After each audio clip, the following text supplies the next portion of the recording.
আসমান জমিন সৃষ্টি করেছেন, এই পৃথিবীর জন্য আল্লাহ রাব্বুল আলামিন 12টি মাস নির্ধারণ করেছেন।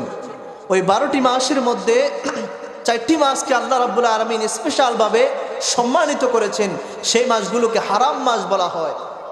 যে মাসগুলোতে যুদ্ধ বিগ্রহ ইসলাম পূর্ব যুগ থেকেই অর্থাৎ জাহিলি যুগ থেকেই এই মাসগুলোকে সম্মান করা হতো। এই মাসে তারা যুদ্ধ বিঘ্ন করতো না, হানাহানি মারামারি কাটাকাটি এগুলো থেকে বিরত থাকতো। ওই 4 মাসের অন্যতম একটি মাস হচ্ছে রজবুল মুরাজ্জব। এই মাস ইসলামের অনেক ইতিহাস এই মাসের মধ্যে জড়িত রয়েছে।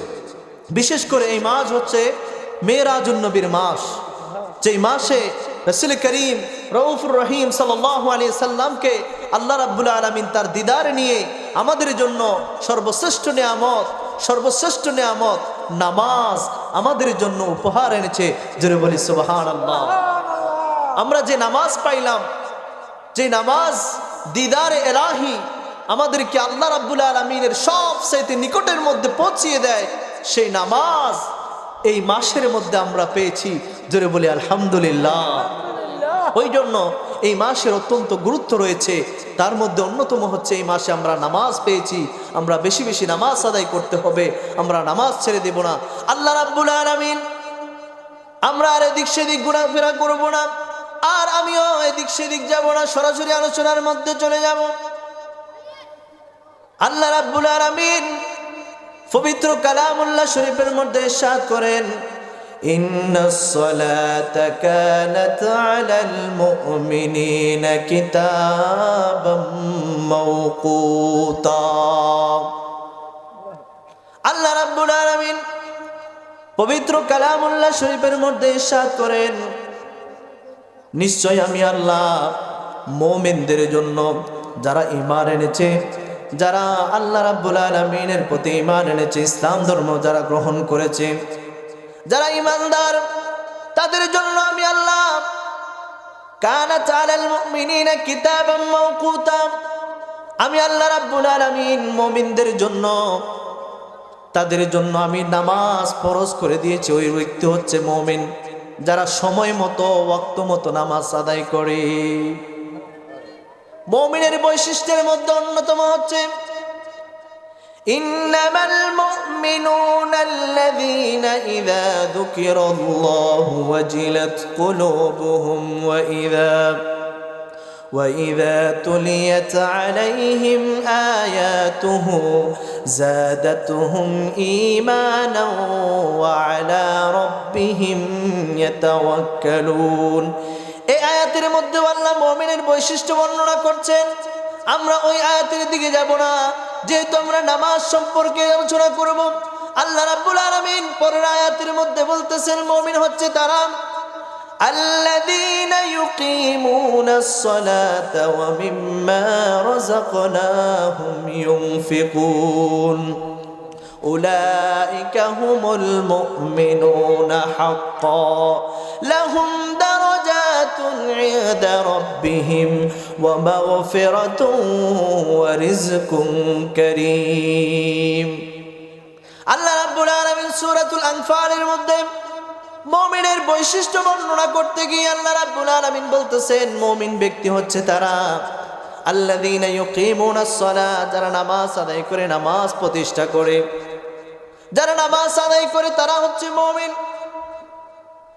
এমন একটি ইবাদত নামাজ, যে নামাজ অন্য ইবাদতের মতো না, অন্য ইবাদতের চেয়ে অনেক আলাদা, অনেক আলাদা।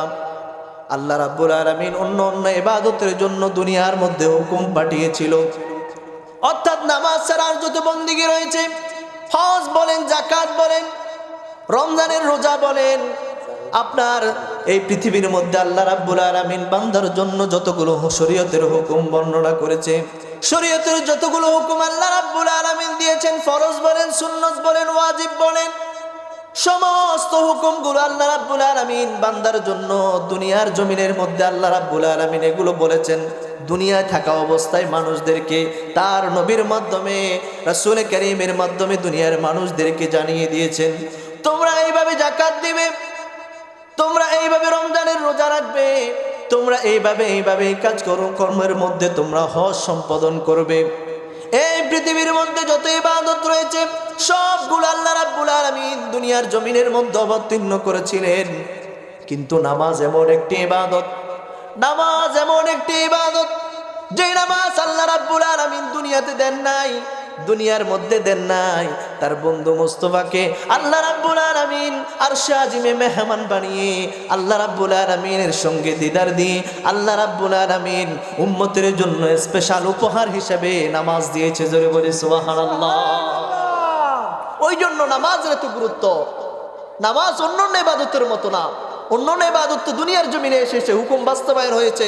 যেমন নবীকে আল্লাহ রাব্বুল আলামিন কোরআনের মাধ্যমে জানিয়ে দিয়েছেন, হাবিব আপনার উম্মতদেরকে এইভাবে যাকাত দিতে বলেন, এইভাবে হজ করতে বলেন, এইভাবে রমজানের রোজা রাখতে বলেন।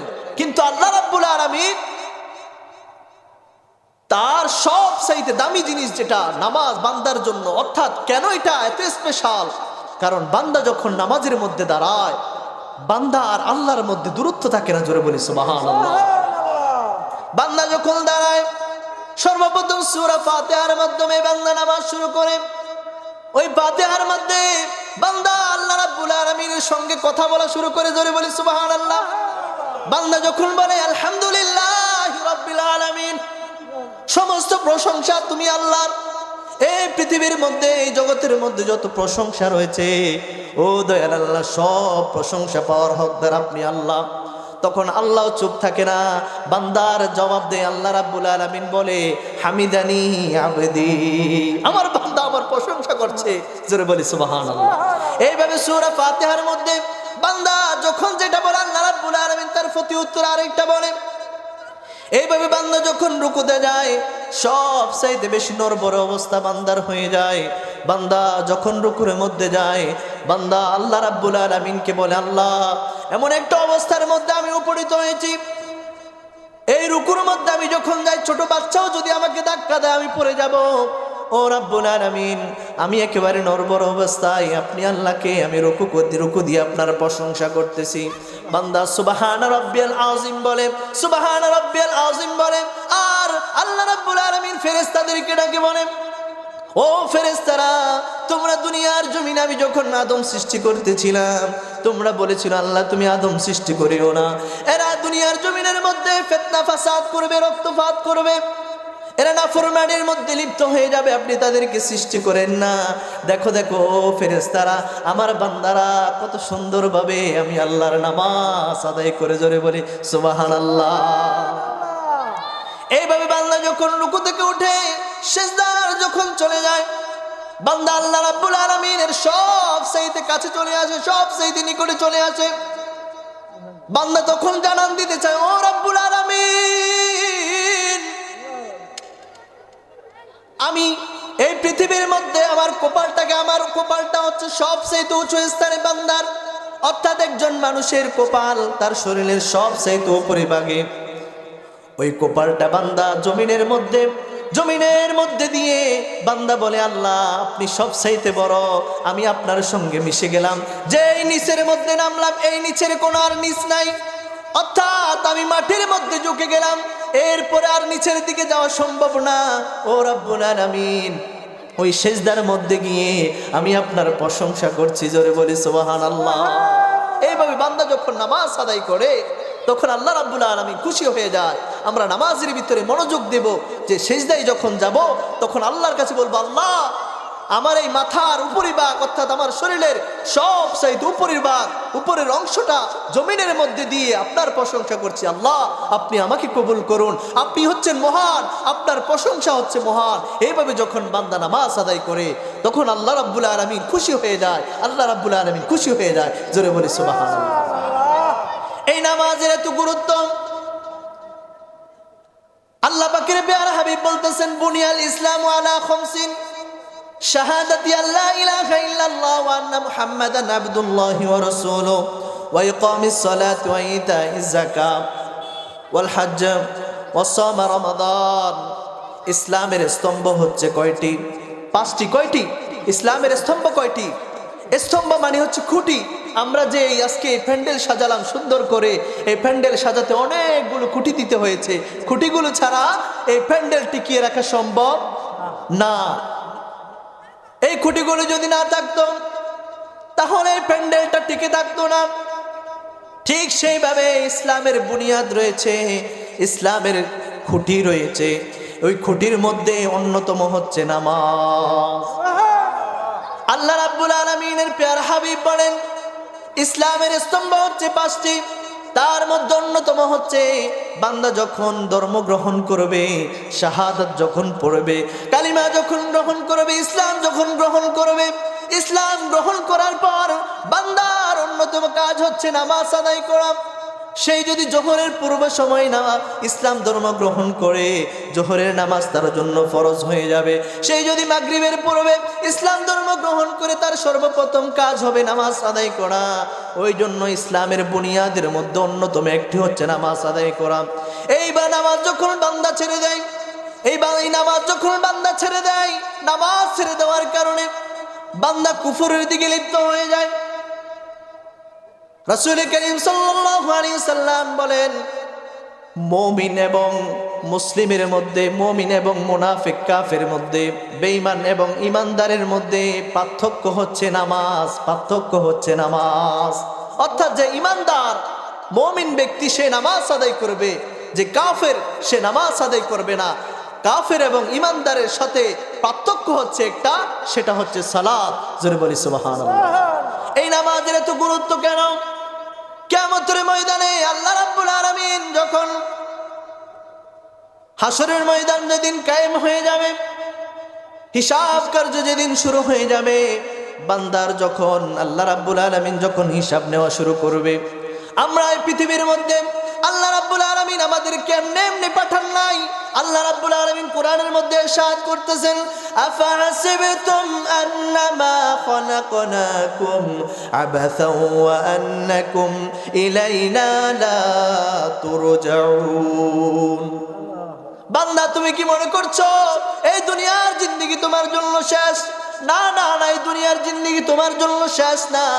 তুমি কি মনে করছো এই দুনিয়ার জিন্দেগি শেষ করে তুমি পার পাইয়া যাইবা, তোমাকে কোনো হিসাব দিতে হবে না, তোমাকে পরকালের হিসাবের সম্মুখীন হতে হবে না?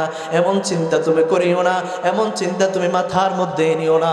তুমি অবশ্যই আফাহাসিবতুম আন্নামা খলাকনাকুম আবাসা ওয়া আন্নাকুম ইলাইনা লা তুরজাউন, আমরা তো মনে করি এই দুনিয়াটা আমাদের জন্য শেষ, এই দুনিয়ার জমিনের মধ্যে রং তামাশায় সময় কাটিয়ে দিয়ে আমরা এই দুনিয়া থেকে বিদায় নিয়ে নেব, পরকালের হিসাবের সম্মুখীন হতে হবে না। কিন্তু না না না, ও দুনিয়ার মানুষ, হিসাব দেওয়া ছাড়া আল্লাহ রাব্বুল আলামিনের কোর্ট থেকে কেউ পার পাইতে পারবে না। অবশ্যই হিসাব দিতে হবে। ওই হিসাবের ময়দানে, ওই কিয়ামতের ময়দানে, হাদিসে মুবারকের মধ্যে এসেছে কিয়ামতের ময়দানে আল্লাহ রাব্বুল আলামিন যখন হিসাব শুরু করবেন, সর্বপ্রথম নামাজের হিসাব দিয়ে শুরু করবেন। জোরে বলি সুবহানাল্লাহ। আল্লাহ পাকের প্যারা হাবিব বলেন আউয়ালু মা ইউহাসাবু বিহিল আবদু ইয়াউমাল কিয়ামাতিস সালাত। কিয়ামতের ময়দানে বান্দার যখন হিসাব নেওয়া হবে, সর্বপ্রথম নামাজ সম্পর্কে জিজ্ঞাসা করবে। ইমানের প্রশ্নগুলো তো কবরের মধ্যে শেষ হয়ে যাবে, অর্থাৎ সে কি ইমানদার না বেঈমান সেগুলো তো কবরেই শেষ হয়ে যাবে। যেমন কবরের যে প্রশ্নগুলো রয়েছে সেগুলো আমাদের সবারই জানা, সেগুলো হচ্ছে ইমানের প্রশ্ন, সেগুলো শেষ হয়ে যাবে কবরের মধ্যে। আর সেই যদি ইমানদার হয়, কিয়ামতের ময়দানে আল্লাহ রাব্বুল আলামিন বান্দার থেকে সর্বপ্রথম নামাজের হিসাব নেবে। হাদিস মুবারকের মধ্যে এসেছে যে নামাজের হিসাব পরিপূর্ণভাবে দিতে পারবে, সলুহা সাইরু আমালি, যার নামাজের পরিশুদ্ধতা রয়েছে, যে নামাজের হিসাবের মধ্যে পাক্কা রয়েছে, যে নামাজের পরিপূর্ণ হিসাব দিতে পারছে, আল্লাহ রাব্বুল আলামিন তার সকল আমলগুলো আল্লাহ রাব্বুল আলামিনের দরবারে পরিশুদ্ধ হয়ে যাবে। জোরে বলি সুবহানাল্লাহ। বান্দার নামাজ যদি পরিশুদ্ধ হয়, নামাজের মধ্যে যদি কোনো ঘাটতি না থাকে, তাহলে বুঝতে হবে তার অন্য কোনো আমলের মধ্যে ঘাটতি নাই, তার অন্য কোনো আমলের মধ্যে ঘাটতি নাই। কিন্তু বান্দা যখন হাদিসের পরের অংশের মধ্যে বলতেছেন, বান্দার যদি নামাজের মধ্যে ঘাটতি থাকে, বান্দা যদি নামাজ না পড়ে দুনিয়ার জমিনের মধ্যে যদি নামাজ আদায় না করে, ওই নামাজের হিসাবের মধ্যে যখন আটকে যাবে, ওই নামাজের হিসাবের মধ্যে যদি আটকা পড়ে যায়, তাহলে তার সব আমলগুলোর মধ্যে সে আটকা পড়ে যাবে। ওই জন্য আমাদের উচিত, ও দুনিয়ার মানুষ, আমাদেরকে আল্লাহ রাব্বুল আলামিন এমনি এমনি সৃষ্টি করেন নাই। আমরা দুনিয়ার জিন্দেগি কিভাবে অতিক্রম করছি, কিভাবে আমরা নাফরমানির মধ্যে দুনিয়ার জিন্দেগি শেষ করে ফেলছি।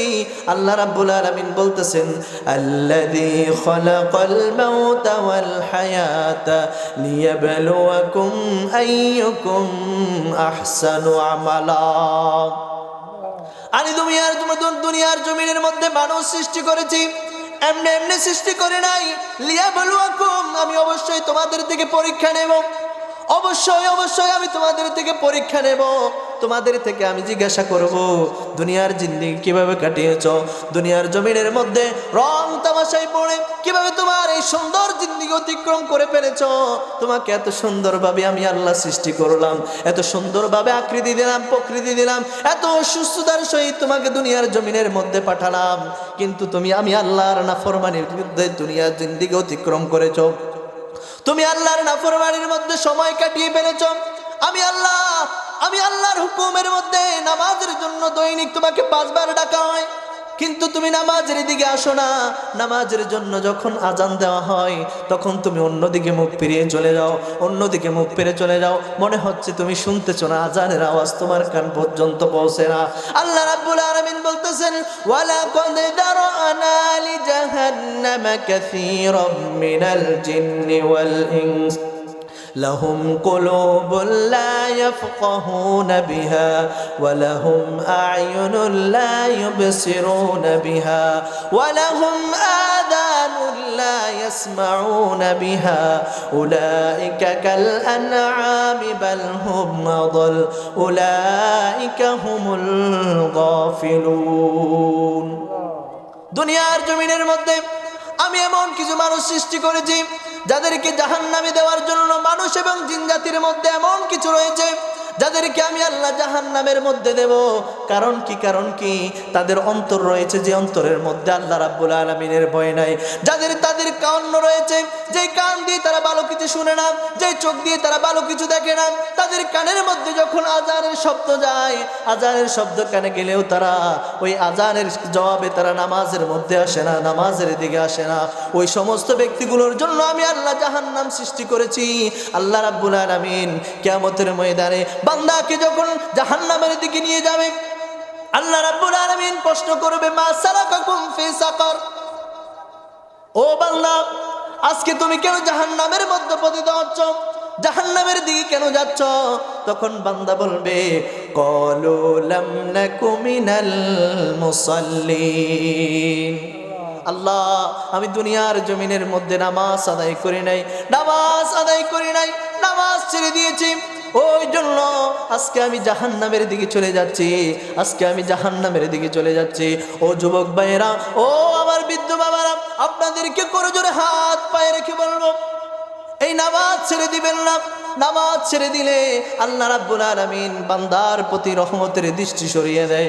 আল্লাহ রাব্বুল আলামিন এই নামাজটা এমন স্পেশাল ভাবে দিয়েছে, তার বন্ধু মুস্তাফাকে মেরাজে নিয়ে আল্লাহ রাব্বুল আলামিন বলতেছেন, সুবহানাল্লাযী আসরা বিআবদিহি লাইলাম মিনাল মাসজিদিল হারাম ইলাল মাসজিদিল আকসা আল্লাযী বারাকনা হাওলাহু লিনুরিয়াহু মিন আয়াতিনা ইন্নাহু হুয়াস সামিউল বাসীর। আল্লাহ রাব্বুল আলামিন তার প্রিয় বন্ধু মুস্তাফাকে এই নামাজ উপহার দেওয়ার জন্য, অর্থাৎ আমার নবীকে যখন মেরাজে নেওয়ার জন্য প্রস্তুতি নিচ্ছিলেন, তখন জিব্রাইল আমিনকে আমার নবী প্রশ্ন করলেন, ও জিব্রাইল, আমি তো আল্লাহকে দেখবো, আল্লাহর দিদারে আমি ধন্য হব, কিন্তু আমার উম্মতেরা কি করবে? আমার উম্মতেরা কি আল্লাহর দিদার পাবে না, আল্লাহ পাকের দিদার পাবে না? তখন জিব্রাইল আমিন বলতেছেন, ইয়া রাসূলুল্লাহ, ইয়া হাবিবাল্লাহ, মায়ার নবী, গোপন সূত্রে আমি জানতে পেরেছি আপনার উম্মতের জন্য আল্লাহ রাব্বুল আলামিন এমন কিছু আমল দিবেন, যে আমলগুলো বান্দা যদি আদায় করে তাহলে আল্লাহ রাব্বুল আলামিন দৈনিক তাদের সঙ্গে মেরাজ করবে, দিদার করবে। জোরে বলি সুবহানাল্লাহ। ওই জন্য বলেছেন, আসসালাতু মিরাজুল মুমিনিন, নামাজ হচ্ছে মুমিনের জন্য মেরাজ। মুমিন যখন নামাজে দাঁড়াবে তখন আল্লাহ পাকের সঙ্গে সে কথা বলা শুরু করে। জোরে বলি সুবহানাল্লাহ। সালাতুন ইয়া রাসূলাল্লাহ আলাইকুম, সালামুন ইয়া হাবিবাল্লাহ আলাইকুম, সালাতুন ইয়া রাসূলাল্লাহ আলাইকুম, সালামুন ইয়া রাসূল করিম সাল্লাল্লাহু আলাইহি সাল্লাম ইরশাদ করেন, খামস সালাওয়াতিন ইফতারাদাল্লাহু তাআলা মিন মান আহসানা উদুহুন্না ওয়া সাল্লাহুন্না লিওয়াক্তিহিন্না ওয়া তাম্মা রুকুহুন্না ওয়া খুশুহুন্না কানা লাহু আলাল্লাহি আহাদুন আন ইয়াগফিরা লাহু ওয়া মান লাম ইয়াফআল ফালাইসা লাহু আলাল্লাহি আহাদুন ইন শাআ গফারা ওয়া ইন শাআ আযাবা। আল্লাহ পাকের প্যারা হাবিব বলেন, খামস সালাওয়াতিন ইফতারাদাহুন্নাল্লাহ, আল্লাহ রাব্বুল আলামিন বান্দার জন্য 5 ওয়াক্ত নামাজ ফরজ করেছেন, নির্ধারণ করেছেন। যে ব্যক্তি সুন্দরভাবে ওযু করবে, ওয়া সাল্লাহুন্না, এবং সুন্দরভাবে ইতমিনানের সহিত খুশু-খুদুর সহিত যে ব্যক্তি নামাজ আদায় করবে, ওয়া তাম্মা রুকুহুন্না ওয়া সুজুদাহুন্না, এবং সে সুন্দরভাবে রুকু সিজদা আদায় করবে, ভয় ভীতি সহকারে নামাজ আদায় করবে, কানা লাহু আলাল্লাহি আহাদুন, আল্লাহ রাব্বুল আলামিন তার জন্য একটি অঙ্গীকার রেখেছেন। সেই অঙ্গীকার হচ্ছে আইয়াগফিরা লাহু, আল্লাহ রাব্বুল আলামিন তার জিন্দেগীর সমস্ত গুনাহগুলি ক্ষমা করে দেবে। জোরে বলি সুবহানাল্লাহ। মানুষ যদি সুন্দরভাবে ওযু করে, সুন্দরভাবে নামাজ আদায় করে, আল্লাহ রাব্বুল আলামিন বান্দার জীবনের গুনাহগুলি ক্ষমা করে দেবে। অন্য হাদিসের মধ্যে এসেছে, শীতের দিনে আমার নবী সাহাবীদেরকে নিয়ে আমার নবী হাঁটতেছিলেন। এই অবস্থার ভিতরে আমরা দেখব শীতকাল যখন হয় গাছের পাতাগুলো ঝরে যায়, গাছের পাতাগুলো পেকে যায়, গাছের পাতাগুলো ঝরে যায়। শীতকালের সময় গাছের পাতাগুলো ঝরে পড়ে যায়, আবার নতুন করে পাতা গজায়। একদিন শীতের সময় সাহাবায়ে কেরামদেরকে নিয়ে আমার নবী হাঁটতেছিলেন। এই অবস্থার ভিতরে আমার নবী একটি শুকনো গাছের ঢাল ধরে আমার নবী এইভাবে জারা দিলেন, আর পাতাগুলো পড়তে লাগলো। শীতের মৌসুমে পাতাগুলো পেকে গিয়ে অত্যন্ত নড়বড় হয়ে গিয়েছিল। আমার নবী যখন ওই গাছের ডাল ধরে যখন নাড়া দিল, পাতাগুলো ঝরতে শুরু করলো। এই অবস্থার ভিতরে আমার নবী সাহাবীকে ডাক দিয়ে বলে, ও সাহাবী শুনো, নামাজ যখন বান্দা আদায় করে, নামাজ আদায় করার সঙ্গে সঙ্গে এই গাছের পাতাগুলো যেইভাবে ঝরে পড়ে গিয়েছে, বান্দার সব গুনাহগুলো আল্লাহ রাব্বুল আলামিন এইভাবে জড়িয়ে দেয়। জোরে বলি সুবহানাল্লাহ। অর্থাৎ এই গাছের পাতাগুলো ঝাড়া দেওয়ার সঙ্গে সঙ্গে যেইভাবে জমিনের মধ্যে পড়ে গিয়েছে, ঠিক সেইভাবে বান্দা যখন নামাজ আদায় করে, আল্লাহ রাব্বুল আলামিন তার সমস্ত গুনাহগুলো এইভাবে জড়িয়ে দেয়। অন্য হাদিসের মধ্যে এসেছে, আমার নবী সাহাবায়ে কেরামদেরকে প্রশ্ন করতেছেন, ও সাহাবায়ে কেরাম, তোমাদের অভিমত কি? তোমাদের বাড়ির পাশে যদি, আমাদের বাড়ির পাশে যেভাবে গোমতী নদী রয়েছে আমাদের পাশে, আমার নবী প্রশ্ন করলেন, তোমাদের ঘরের পাশে, বাড়ির পাশে যদি একটি নদী থাকে, ওই নদীর মধ্যে যদি তোমরা দৈনিক 5 বার গোসল করো, ও সাহাবায়ে কেরাম তোমাদের অভিমত জানতে চাই, যদি ওই নদীর মধ্যে তোমরা দৈনিক 5 বার গোসল করো, তোমাদের শরীরে ময়লা থাকবে নি? আপনাদের কাছেও প্রশ্ন করি, দৈনিক কোনো ব্যক্তি যদি 5 বার গোসল করে, তার শরীরে ময়লা থাকবে নি? তার শরীরে ময়লা থাকবে না। আমার নবীর সাহাবায়ে কেরাম বলল, ইয়া রাসূলুল্লাহ, ইয়া হাবিবাল্লাহ, ওগো মায়ার নবী, 5 বার যদি গোসল করে তার শরীরের মধ্যে ময়লা অবশিষ্ট থাকবে না। আমার নবী ইরশাদ করেন, ও দুনিয়ার মানুষ, ও আমার সাহাবায়ে কেরাম, তোমরা শুনিয়া নাও, যদি কোনো ব্যক্তি দৈনিক 5 ওয়াক্ত নামাজ আদায় করে, তার শরীরের মধ্যেও কোনো পাপ তার শরীরের মধ্যে থাকবে না, তার শরীরের মধ্যে কোনো গুনাহ থাকবে না। জোরে বলি সুবহানাল্লাহ। আমার নবী নামাজকে এত গুরুত্ব দিয়েছেন। উম্মে সালামা রাদিয়াল্লাহু তাআলা আনহা থেকে হাদিস বর্ণিত, ইন্তেকালের পূর্ব মুহূর্তে আমার নবী একেবারে অসুস্থ অবস্থায় ইন্তেকালের পূর্ব মুহূর্তে আমার নবী উম্মে সালামাকে ডাক দিয়ে বলে, ও উম্মে সালামা শুনিয়া নাও, ও আমার সাহাবায়ে কেরাম শুনিয়া নাও, ও দুনিয়ার মানুষ তোমরা শুনিয়া নাও, নামাজ আসসালাত আসসালাত আসসালাত, ও বান্দারা, ও আমার উম্মতেরা, তোমরা নামাজ ছেড়ে দিও না, নামাজ থেকে গাফিল হয়ে যাইও না, নামাজ থেকে অলস হয়ে যাইও না। আমার নবী যখন ইন্তেকালের পূর্ব মুহূর্তে অত্যন্ত অসুস্থ অবস্থায় আম্মা আয়েশা সিদ্দিকা রাদিয়াল্লাহু তাআলা আনহার হুজরা মুবারকার মধ্যে আমার নবী শায়িত রয়েছেন। এই অবস্থার ভিতরে নামাজের সময় হলো, আমার নবী মসজিদে নববীর মধ্যে যাইতে পারে না, অসুস্থতা এতই বেড়ে গেল আমার নবী নামাজের জন্য মসজিদে নববীর মধ্যে যাইতে পারে না। এই অবস্থার ভিতরে সাহাবায়ে কেরাম হযরত সিদ্দিক আকবরের ইমামতিতে নামাজ পড়া শুরু করে দিলেন, নামাজ আদায় করা শুরু করে দিলেন। এই অবস্থার ভিতরে আমার নবী ডাক দিয়ে বলেন, ও আয়েশা রে, নামাজের সময় কি হয়েছে? আমার নবী যখন এই কথা বলল, আম্মা আয়েশা সিদ্দিকা বলে, ইয়া রাসূলুল্লাহ, ইয়া হাবিবাল্লাহ, গো মায়ার নবী, নামাজের সময় হয়ে গিয়েছে, আপনার সাহাবায়ে কেরাম আপনার জন্য অনেকক্ষণ অপেক্ষা করে এখন আমার আব্বা আবু বকর সিদ্দিকের ইমামতিতে নামাজের মধ্যে দাঁড়িয়ে গিয়েছে। তখন আমার নবী আয়েশা রাদিয়াল্লাহু তাআলা আনহাকে বলে, ও আয়েশা রে, আমার মাথাটা একটু মসজিদে নববীর দিকে তুলে দাও, আর মসজিদে নববীর পর্দাটা খুলে দাও, দরজার পর্দাটা সরিয়ে দাও, আর আমার মাথাটা একটু উপর করে ধরো। তখন আম্মা আয়েশা সিদ্দিকা রাদিয়াল্লাহু তাআলা আনহা আমার নবীর মাথা মুবারকটা মসজিদে নববীর দিকে তুলে ধরলেন, আর আমার নবী ওই নামাজের দৃশ্য দেখে চোখ বেয়ে বেয়ে পানি পড়তেছে। আমার নবীর চোখ বেয়ে বেয়ে পানি পড়ে আমার নবী কান্না করতে লাগলেন। এই অবস্থার ভিতরে আম্মা আয়েশা সিদ্দিকা রাদিয়াল্লাহু তাআলা আনহা বলে, ইয়া রাসূলুল্লাহ, ইয়া হাবিবাল্লাহ, গো মায়ার নবী, আপনার বুঝি অনেক কষ্ট হচ্ছে, আপনার বুঝি অনেক কষ্ট হচ্ছে, শরীর বুঝি অনেক খারাপ, ওই জন্য আপনি কান্না করতেছেন, আপনার বুঝি কষ্ট হচ্ছে, মসজিদে নববীর মধ্যে নামাজ আদায় করতে পারতেছেন না। আমার নবী ডাক দিয়ে বলে, ও আয়েশা রে, আয়েশা, এইটা কোনো সুখের দুঃখের কান্না না, এটা কোনো কষ্টের কান্না না, এটা কোনো কষ্টের কান্না না। দেখো দেখো আমার সাহাবায়ে কেরাম, দেখো আমার সাহাবায়ে কেরাম কত সুন্দরভাবে নামাজ আদায় করছে আজকে মসজিদে নববীর মধ্যে। যে নামাজ প্রতিষ্ঠা করার জন্য, যে নামাজ কায়েম করার জন্য আমি নবী উহুদের জমিনে দান শহীদ করে দিলাম, আমি নবী যেই নামাজ প্রতিষ্ঠা করার জন্য তায়েফের জমিনে কাফেরদের হাতে আমি নবী প্রস্তর আঘাত খেয়ে আমি নবী জমিনের মধ্যে পড়ে গিয়েছি, আবার যখন হুঁশ ফিরে আবার তারা ওই তায়েফের লোকেরা আমি নবীকে পাথর আঘাত করে আমি নবীকে বেহুশ করে দিয়েছিল, ওই নামাজ প্রতিষ্ঠার জন্য আমি এত কষ্ট পরিশ্রম করলাম। খানায় কাবার মধ্যে, বাইতুল্লাহ শরীফের মধ্যে আমি যখন নামাজ আদায় করতাম, আবু জাহেল উতবা সাহেবেরা আমি নবীর মাথার উপরে মরা ওটের নারী বুড়িগুলি এনে চেপে ধরতো। কিন্তু দেখো দেখো ও আয়েশা, আজকে দেখো আবু জাহেল নাই, উতবা সাহেব নাই, আমার উম্মত আমার সাহাবায়ে কেরাম কত সুন্দরভাবে নামাজ আদায় করতেছে, ওই জন্য আমার অন্তরের মধ্যে প্রশান্তি চলে এসেছে। দেখো দেখো দেখো আমার সাহাবায়ে কেরাম কিভাবে নামাজ আদায় করতেছে, এইভাবে কিয়ামত পর্যন্ত আমার উম্মত এইভাবে নামাজ আদায় করবে। ওই জন্য এই দৃশ্য দেখে আমি আর কান্না থামিয়ে রাখতে পারলাম না। জোরে বলি সুবহানাল্লাহ।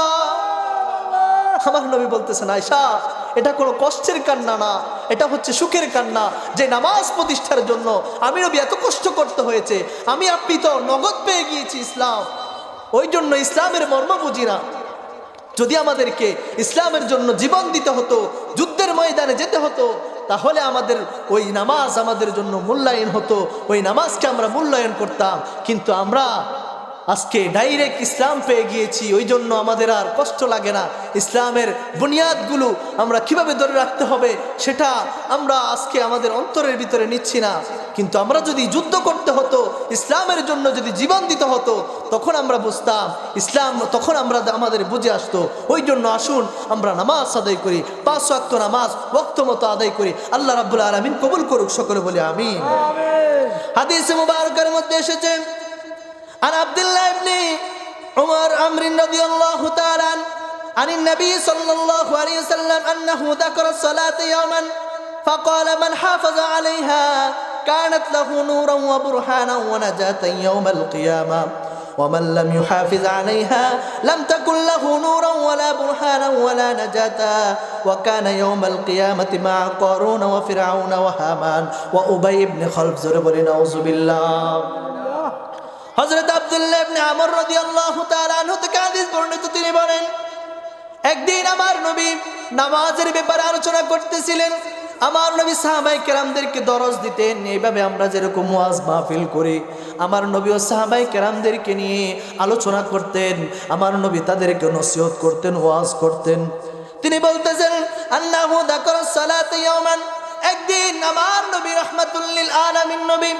নামাজের আলোচনা করতেছেন নামাজের মুযাকারা করতেছেন তো আমার নবী বলতেছিলেন মান হাফাজা আলাইহা অর্থাৎ যে ব্যক্তি নামাজকে হেফাজত করবে নামাজ সঠিকভাবে আদায় করবে সময় মতো আদায় করবে কানাত লাহু নূরান ওয়া বুরহানা তার জন্য রয়েছে আলো তার জন্য রয়েছে দলিল এবং তার জন্য কিয়ামতের ময়দানে নাজাতের ফয়সালা জোরে বলি সুবহানাল্লাহ আমরা যখন মানুষকে কবরের মধ্যে শোয়াই ওই কবর ঘোর অন্ধকার দেখি কিন্তু আমার নবী বলতেছেন তার জন্য নূর হবে ওই নামাজ যদি সেই বান্দা দুনিয়ার জমিনের মধ্যে নামাজ আদায় করে কানা লাহু নূরা নামাজ তার কবরকে আলোকিত করে দেবে জোরে বলি সুবহানাল্লাহ ওয়া বুরহানা তার জন্য নামাজ হবে দলিল অর্থাৎ তাকে যখন প্রশ্ন করা হবে ওই নামাজ দলিল হিসাবে উপস্থাপিত হবে ওই নামাজ বলবে তাকে প্রশ্ন করিও না তাকে তুমি কেন প্রশ্ন করতেছো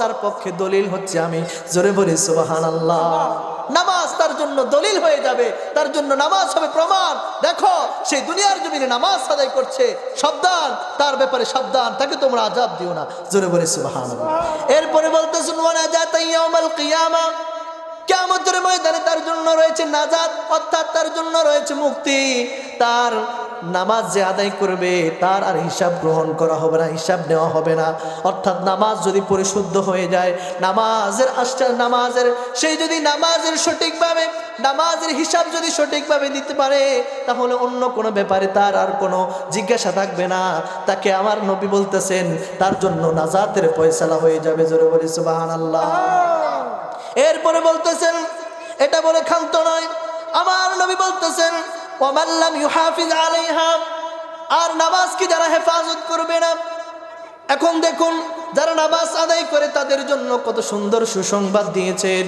তাদের জন্য কত সুন্দর সুসংবাদ দিয়েছেন কিন্তু যারা নামাজকে হেফাজত করে না নামাজ আদায় করে না তাদের ব্যাপারে আমার নবী বলতেছেন ওয়ামান লাম ইউহাফিজ আলাইহা ওয়ামান লাম ইউহাফিজ আলাইহা লাম তাকুল লাহু নূরান ওয়ালা বুরহানান ওয়ালা নাজাতা তার জন্য কোনো নূর থাকবে না তার জন্য কোনো আলো থাকবে না তার জন্য কোনো আলো থাকবে না তার জন্য কোনো দলিল থাকবে না অর্থাৎ ওই নামাজ যেই ব্যক্তি নামাজ আদায় করবে না তার কবর আলোকিত হবে না তার কবরের মধ্যে দলিল আসবে না অর্থাৎ তাকে বাঁচানোর জন্য কোনো দলিল সে উপস্থাপন করতে পারবে না এবং তার জন্য কিয়ামতের ময়দানে নাজাত নাই মুক্তির পথ নাই এবং এরপরে বলতেছেন وكان يوم القيامة مع قارون وفرعون وأبي بن خلف কিয়ামতের ময়দানে তার হাসর হবে কার সাথে জানেননি কিয়ামতের ময়দানে যে ব্যক্তি নামাজ আদায় করবে না কিয়ামতের ময়দানে তার হাসর হবে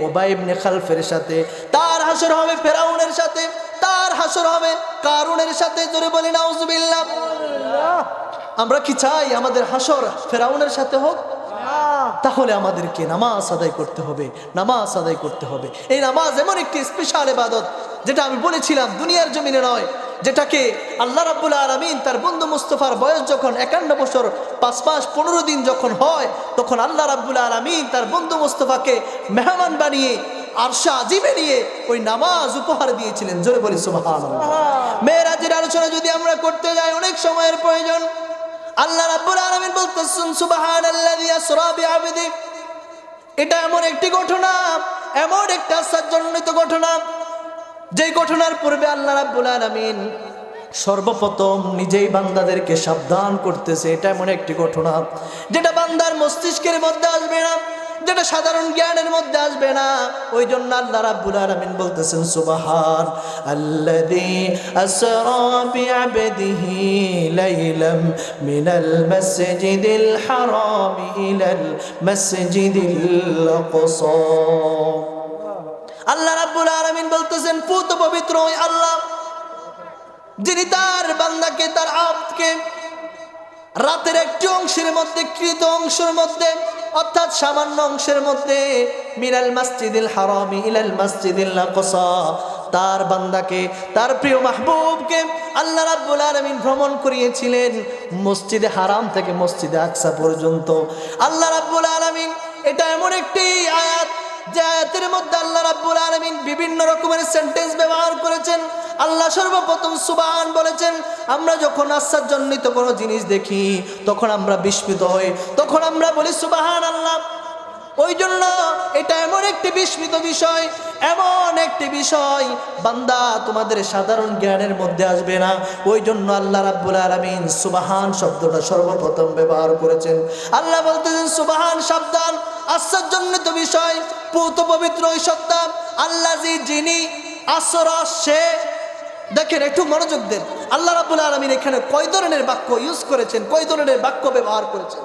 অর্থাৎ আল্লাযী প্রথম বলতেছেন আল্লাযী যিনি আসরা বিআবদিহি সেই তার বান্দাকে ভ্রমণ করিয়েছেন মিনাল মসজিদিল হারাম ইলাল মসজিদিল আকসা আল্লাযী বারাকনা হাওলাহু। আবার বলতেছেন আমি ওই ভ্রমণটাকে ওই সফরটাকে বরকতমণ্ডিত করেছি। অর্থাৎ আল্লাহ নিজে একজন, কিন্তু আল্লাহ বলছেন সে, তিনি, আমি, আমরা। এইভাবে বলার কারণ কি আল্লাহ?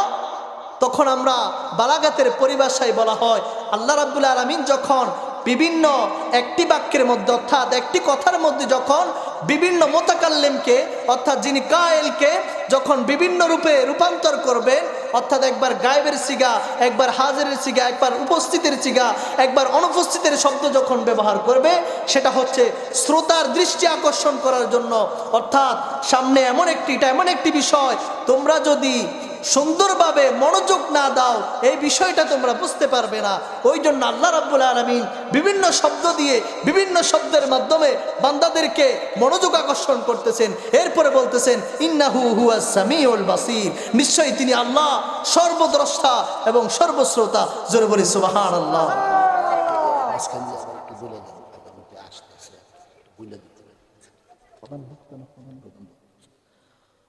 সম্মানিত হাজিরিন, আপনারা যারা এদিক সেদিক ঘোরাফেরা করছেন, এদিক সেদিক ঘোরাফেরা না করে আমাদের মাহফিলের প্যান্ডেলে চলে আসুন। ইতিমধ্যেই আমাদের প্রধান বক্তা যিনি আজকের মাহফিলের মধ্যমণি, বাতিলের আতঙ্ক, ঐতিহ্যবাহী গিলাতরা দরবার শরীফের সজ্জাদানশীল বাংলা ভারতারণ্য সৃষ্টিকারী বক্তা আল্লামা ফিরজাদা মুফতি বাকিবিল্লাহ আজহারি সাহেব হুজুর আমাদের মাঝে এসে উপস্থিত হয়েছেন। আপনারা এদিক সেদিক ঘোরাফেরা না করে এখনই প্যান্ডেলে চলে আসুন। আল্লাহ কবুল করুক, সকলে বলে আমিন। আল্লাহুম্মা সাল্লি আলা মাওলানা মুহাম্মদ ওয়া আলা আলি সাইয়্যিদিনা মাওলানা। দুরুদ ফরারে সালাম জানাই সোনার মদিনায়। হায়রে একবার দরুদ পড়িলে 10টি গুনার মাফ মিলে, আর কত ফজিলত পাওয়া যায়। কন্যা দরুদ ফরারে সালাম জানাই যেথায় আমার নূর নবী সদাই কাঁদেন উম্মতি। যেথায় আমার নূর নবী সদাই কাঁদেন উম্মতি। সবুজ গম্বুজের ছায়ায় দরুদ ফরারে সালাম জানাই। বন্ধুরা আমার একটু গভীর মনোযোগ দিয়ে শুনেন, আমরা আলোচনা সংক্ষিপ্ত আকারে শেষ করে দেব। এই নামাজ আল্লাহ রাব্বুল আলামিন দুনিয়ার জমিনের মধ্যে দেন নাই, তার বন্ধু মুস্তাফাকে আল্লাহ রাব্বুল আলামিন মেরাজের রজনীতে মসজিদে হারাম থেকে মসজিদে আকসা পর্যন্ত ভ্রমণ করিয়েছেন। সেখান থেকে আল্লাহ পাকের পেয়ারা হাবিবকে সিদরাতুল মুনতাহা থেকে এমন একটা স্থানে নিয়েছেন, ফাকানা কাবা কাউসাইনি আও আদনা। আল্লাহ রাব্বুল আলামিন বলতেছেন আমার হাবিবকে আমি আল্লাহ এমন নিকটে নিয়ে এসেছি, এমন কাছে নিয়ে এসেছি তীর ধনুক, তীর থেকে ধনুক, যেভাবে ধনুক জেগে যখন তীর এইভাবে যখন আমরা ধনুকটা টান দেয়, তীর লাগিয়ে যখন ধনুককে টান দেয়, যেভাবে ধনুকের দুই মাথা সামনের দিকে প্রসারিত হয়, সামনের দিকে একত্রিত হয়ে যায়, সামনের দিকে দুই মাথা যেভাবে তীর টান দিলে একত্রিত হয়ে যায়, ঠিক তদ্রুপ আমার বন্ধু মুস্তাফা তার চাইতে আরো বেশি আমি আল্লাহর নিকটে চলে এসেছি। জোরে বলি সুবহানাল্লাহ। আল্লাহ পাকের প্যারা হাবিবকে ওই মেরাজের জমিনে, মেরাজের মধ্যে নিয়ে, আরশ আজিমের মধ্যে নিয়ে আল্লাহ রাব্বুল আলামিন বান্দাদের জন্য বিশেষ উপহার দিয়েছেন। এখন মেহমান যিনি গিয়েছেন আমার নবী মেহমান হিসেবে আল্লাহর দরবারে গিয়েছেন। আমার নবী কি উপস্থাপন করেছেন? মেহমান যখন অন্যদের বাড়িতে যায়, কোনো আত্মীয় স্বজনের বাড়িতে যায়, কোনো উপঢৌকন, কোনো উপহার সঙ্গে নিয়ে যায়। এখন আমার নবী আল্লাহ রাব্বুল আলামিনের বাড়িতে দাওয়াতে গিয়েছেন। আমার নবী কি উপহার নিয়ে গিয়েছেন? আমার নবী আল্লাহ পাকের দরবারে যখন হাজির হলেন, আল্লাহ পাকের সামনাসামনি যখন বসে গেলেন, আমার নবী খালি হাতে যান নাই। আমার নবীকে যখন জিজ্ঞাসা করলেন, ইয়া রাসূলুল্লাহ, ইয়া হাবিবাল্লাহ, ওগো মায়ার নবী, আপনি যে আমি আল্লাহ পাকের দিদারে এসেছেন, আমি আল্লাহর জন্য কি নিয়ে এসেছেন, কি উপহার নিয়ে এসেছেন?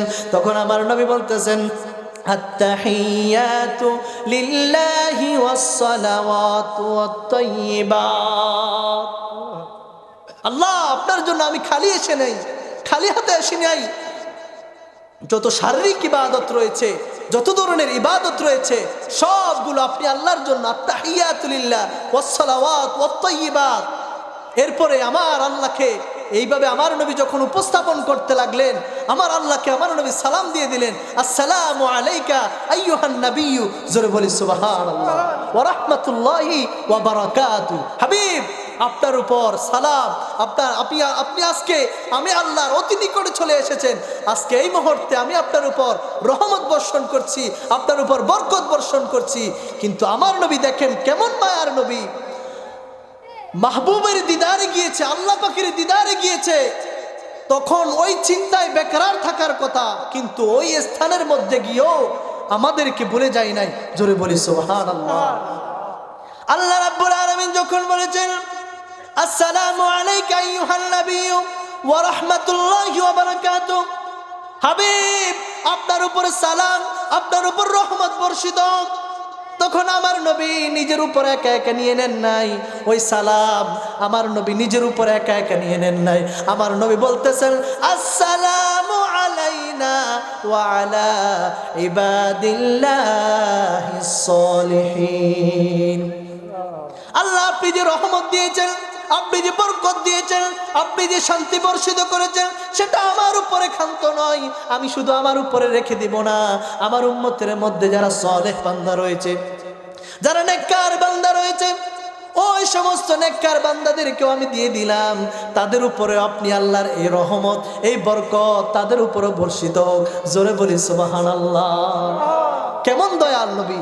আল্লাহ তার বন্ধুকে সালাম দিচ্ছে, হাবিব, আপনার উপর সালাম, আপনার উপর রহমত বরকত বর্ষিত হোক। তখন আমার নবী কি করলেন? ওই সালাম নিজের উপর না নিয়ে আমাদেরকেও শামিল করে দিলেন, ইমানদারদেরকেও ওই আল্লাহ পাকের রহমতের মধ্যে, বরকতের মধ্যে শামিল করে দিয়েছেন। জোরে বলি সুবহানাল্লাহ। অথচ অন্যান্য নবীরা উম্মতের সামান্য কষ্ট সহ্য করতে না পেরে আল্লাহ পাককে বলেছেন, আল্লাহ তাদেরকে তুমি ধ্বংস করে দাও। আল্লাহ রাব্বুল আলামিন তাদেরকে আযাব গজব দিয়ে ধ্বংস করে দিয়েছে। কিন্তু আমার নবী এমন মায়ার নবী, তিনি এত কষ্ট পরিশ্রম করার পরেও বান্দাকে কখনো বলে যায় নাই। তাইফের জমিনে রক্তাক্ত হয়ে যাওয়ার পরেও এই বান্দাদেরকে জিবরাইল আমিন চলে এসেছে, আল্লাহ আমি ওই তাইফের জমিন উল্টিয়ে দিব। আমার নবীকে বলতেছেন, ইয়া রাসূলুল্লাহ, আপনি শুধু বলেন, এই তাইফের লোকেরা আপনি নবীকে আঘাত করতেছে, আপনি যদি বলেন আমি এই তাইফের জমিনটাকে আমি জিবরাইল এইভাবে হাতের মধ্যে নিয়ে উল্টিয়ে দিব। জোরে বলি নাউজুবিল্লাহ। আমার নবী বলতেছেন, আমি নবী ওই দিন সবচাইতে বেশি পেরেশানের মধ্যে ছিলাম। না জানি জিবরাইল, আল্লাহ পাক তাদের উপর রাগান্বিত হয়ে না জানি জিবরাইলকে বলে এই জমিনটাকে উল্টিয়ে দেওয়ার জন্য। আমার নবী বলতেছেন, আমি ওই দিন সবচাইতে বেশি পেরেশানে ছিলাম। আমার নবী ডাক দিয়ে বলেন, জিবরাইল, তুমি যদি তাদেরকে ধ্বংস করে দাও, আল্লাহ যদি তাদেরকে গজব দিয়ে ধ্বংস করে দেয়, তাহলে আমি আল্লাহর কালিমা কাদেরকে দাওয়াত দেব? আল্লাহর কালিমার দাওয়াত কাদেরকে দেব? না না না, তাদেরকে ধ্বংস করতে হবে না, তারা আমি নবীকে চিনে নাই বিদায় ওই জন্য আঘাত করতেছে। যদি আমি নবীকে চিনতো তারা মাথায় তুলে রাখতো। জোরে বলি সুবহানাল্লাহ। আমার নবী এমন নবী, উম্মত যতই ব্যথা দিয়েছে আমার নবী সেটাকে গ্রহণ করে নাই। সেই ব্যথার দিকে আমার নবী সেই ব্যথাটা গায়ে নেন নাই। উম্মতদের জন্য সব সময় উম্মতের জন্য পাগল ছিলেন, দেওয়ানা ছিলেন। জোরে বলি সুবহানাল্লাহ। ওই জন্য মেরাজের রজনীতে আল্লাহ পাকের দিদারে গিয়েছেন। ওই বিশেষ মুহূর্তে আমরা যখন বিশেষ সময় বিশেষ বন্ধুর সঙ্গে কাটাই, ওই সময় পাড়া প্রতিবেশী আত্মীয় স্বজন কারো খোঁজ খবর আমাদের মধ্যে থাকে না। আমরা যখন আমাদের অন্তরঙ্গ বন্ধুর সঙ্গে, অন্তরঙ্গ বান্ধবীর সঙ্গে যখন আমরা সময় কাটাই, তখন দুনিয়াদারির কারো খোঁজ খবর থাকে না। কিন্তু আমার নবী আল্লাহ রাব্বুল আলামিনের সামনে হাজির, ওই সময়েও উম্মতদেরকে বলে যায় নাই। জোরে বলে সুবহানাল্লাহ। আমার নবীকে আল্লাহ রাব্বুল আলামিন এইভাবে জান্নাত জাহান্নাম যা কিছু দেখানোর প্রয়োজন সব কিছু দেখিয়েছেন। আসার সময় উম্মতদের জন্য উপহার দিয়েছেন 50 ওয়াক্ত নামাজ। কয় ওয়াক্ত? কয় ওয়াক্ত জোরে বলেন? 50 ওয়াক্ত নামাজ। মেরাজের আলোচনা ব্যাপক আলোচনা, আমি শুধু সংক্ষিপ্তভাবে নামাজের গুরুত্বটা বোঝানোর জন্য, আপনাদের সম্মুখে নামাজের গুরুত্বটা বোঝানোর জন্য আমি শুধু সেটা বলতেছি। 50 ওয়াক্ত নামাজ আল্লাহ পাকের প্যারা হাবিবকে তার উম্মতের জন্য আল্লাহ রাব্বুল আলামিন উপহার দিয়েছিল। এইভাবে আমার নবী যখন এই উপহার পেয়ে আমার নবী যখন চলে আসতেছিলেন, ষষ্ঠ আকাশের মধ্যে হযরতে মূসা আলাইহিস সালামের সঙ্গে দেখা হয়েছিল। যেই মূসা নবী আল্লাহ রাব্বুল আলামিনের দিদার পাওয়ার জন্য দুনিয়ার জমিনে অসংখ্য গণিতবার কেঁদেছিলেন, আল্লাহকে বলতেছিলেন রব্বি আরনি আনজুরু ইলাইক। আল্লাহ, ও আল্লাহ, আমাকে একবারের জন্য তুমি দেখা দাও, আমি তোমাকে দেখতে চাই। কিন্তু আমার আল্লাহ বলতেছেন না মূসা, তুমি আমাকে দেখতে পারবে না। ক্বালা লান তারানি, আল্লাহ বলতেছেন এটা সম্ভব না, তুমি কখনো, এটা সম্ভব না, কখনো আমি আল্লাহকে দেখতে পারবে না। ওই মূসা আলাইহিস সালাম আমার নবী যখন মেরাজে যাচ্ছিলেন, ষষ্ঠ আকাশের মধ্যে হযরত মূসা আলাইহিস সালামের সঙ্গে দেখা হয়েছিল। তিনি বলতেছিলেন আপনি আল্লাহ পাকের দিদারে যাচ্ছেন, অথচ আমি দুনিয়ার জমিনের মধ্যে আল্লাহর কাছে কত ফরিয়াদ করলাম, কত আর্তনাদ করলাম, ও রাব্বুল আলামিন আমাকে একবারের জন্য দিদার দাও। কিন্তু আল্লাহ রাব্বুল আলামিন আমাকে দিদার দেয় নাই। কিন্তু তুমি আমার পরে এসেও আল্লাহ রাব্বুল আলামিনের সঙ্গে তুমি দিদারে চলে যাচ্ছ, অথচ তোমার কোনো কামনা বাসনা ছিল না, তুমি আল্লাহর কাছে কখনো চাও নাই আল্লাহর দিদার। কিন্তু তোমাকে এত সুন্দর পরিবেশে, এত সুন্দরভাবে মেহমান বানিয়ে, জান্নাতি নাজ নেয়ামত দিয়ে, জান্নাতি বাহন দিয়ে তোমাকে মেরাজে নিয়ে আসা হচ্ছে। তোমার ফজিলত কত বেশি, কত বেশি। আমরা আলোচনায় দিক সেদিক করবো না। হযরতে মূসা আলাইহিস সালামের সঙ্গে যখন আবার আসার সময় দেখা হয়, আমার নবী যখন আসার সময় মূসা আলাইহিস সালামের সঙ্গে দেখা হয়, তখন মূসা আলাইহিস সালাম বলে, ও হাবিবুল্লাহ, ও মুহাম্মদ মুস্তাফা সাল্লাল্লাহু আলাইহি ওয়াসাল্লাম, আপনি তো মেরাজে গিয়েছিলেন, আল্লাহ পাকের দিদারে গিয়েছিলেন। আল্লাহ রাব্বুল আলামিন আপনার জন্য, আপনার উম্মতের জন্য কি উপহার দিয়েছে, আপনার উম্মতের জন্য কি উপহার দিয়েছেন, আপনার উম্মতের জন্য কি নিয়ে যাচ্ছেন। তখন আমার নবী বলতেছেন, ও আল্লাহর পয়গম্বর মূসা, আমার উম্মতের জন্য আল্লাহ রাব্বুল আলামিন 50 ওয়াক্ত নামাজ দিয়েছে, 50 ওয়াক্ত নামাজ দিয়েছে। হযরত মূসা আলাইহিস সালাম এই কথা শোনার পরে হযরত মূসা আলাইহিস সালাম ডাক দিয়ে বলেন, ও আল্লাহ পাকের প্যারা হাবিব, ও মুহাম্মদ মুস্তাফা সাল্লাল্লাহু আলাইহি ওয়াসাল্লাম, আপনার উম্মতের জন্য আল্লাহ বুঝি 50 ওয়াক্ত নামাজ দিয়েছে, আমার উম্মতের জন্য আল্লাহ রাব্বুল আলামিন শুধুমাত্র 2 ওয়াক্ত নামাজ ফরজ করেছিল। শুধুমাত্র 2 ওয়াক্ত নামাজ আমার উম্মতের জন্য আল্লাহ রাব্বুল আলামিন দিয়েছিল। আমার উম্মত 2 ওয়াক্ত নামাজ আদায় করতো না, 2 ওয়াক্ত নামাজ তারা আদায় করতে পারতো না। তারা কত বাহানা করতো, কত তাল বাহানা করতো, 2 ওয়াক্ত নামাজ তারা ঠিক মতো আদায় করতো না। আর আপনার উম্মতেরা অত্যন্ত দুর্বল হবে, তাদের হায়াত থাকবে অনেক কম, তারা পরিবার পরিচালনার জন্য কাজকর্ম করবে। আমাদের এই এলাকার মধ্যে, পুরা জগতের মধ্যে, পৃথিবীর মধ্যে মানুষ কাজকর্ম করে খায়, দিনে এনে দিনে খায় অনেক মানুষ রয়েছে। তারা তো 50 ওয়াক্ত নামাজ পড়ার সুযোগ কোত্থেকে পাবে? তারা যখন পরিবার পরিচালনার জন্য কাজকর্মের মধ্যে লিপ্ত হয়ে যাবে, তারা যখন কাজ করবে ব্যস্ততা থাকার কারণে ঘর বাড়ি করবে, তাদের হায়াত কম থাকবে, 50-60 বছর তাদের হায়াত থাকবে। এর ভিতরে জীবিকার তাগিদে তারা বিভিন্ন কাজের মধ্যে লিপ্ত হয়ে যাবে। তাহলে তারা নামাজ পড়বে কখন? 50 ওয়াক্ত নামাজ যদি পড়তে যায় মিনিমাম 5 থেকে 6 ঘন্টা সময় চলে যাবে। আমরা 5 ওয়াক্ত নামাজ পড়ি, 1 ঘন্টা, প্রায় 1 ঘন্টা সময় লেগে যায়। যদি আমরা ফরজগুলো হিসাব করি তাহলে 5 ওয়াক্ত নামাজ পড়তে যদি 1 ঘন্টা সময় লেগে যায়, তাহলে মানে সর্বসাকল্যে আর কি 5 ওয়াক্ত নামাজ 10 মিনিট 15 মিনিট করে যদি ধরি 1 ঘন্টার উপরে হয়ে যায়। আর যদি 50 ওয়াক্ত নামাজ যদি উম্মতের জন্য ফরজ থাকতো, ওই 50 ওয়াক্ত নামাজ বান্দা আদায় করতে করতে সেই কখন পরিবারের জন্য খাবার জোগাড় করবে, কখন কি কাজ করবে, কখন পরিবার পরিচালনা করবে, কখন ঘুমাবে, 1 ওয়াক্ত পরে না আসতে আরেক ওয়াক্তের সময় হয়ে যাবে, আরেক ওয়াক্ত পরে না আসতে আরেক ওয়াক্তের সময় হয়ে যাবে। ওই জন্য হযরত মুসা আলাইহিস সালাম আমার নবীকে বললেন, ইয়া রাসূলুল্লাহ, ইয়া হাবিবাল্লাহ, তোমার নবী 50 ওয়াক্ত নামাজ আপনার উম্মতের জন্য অনেক ভারী হয়ে যাবে, আপনার উম্মত আদায় করতে পারবে না। আপনি আবার আল্লাহর দরবারে রিটার্ন যান, আবার ফিরে যান, আপনি কমিয়ে আসেন। তখন হযরত মুসা আলাইহিস সালামের কথা শুনে আমার নবী আবার আল্লাহর কাছে গেলেন, আল্লাহ পাকের দিদারে গেলেন। আমার নবী বলতেছেন, আল্লাহ, আমার উম্মতের হায়াত কম হবে, আমার উম্মত জীবিকার তাগিদে তারা ছোটাছুটি করবে, কাজকর্মের মধ্যে লিপ্ত থাকবে, তারা নামাজ আদায় করার সময় পাবে না, আপনি কমিয়ে দেন।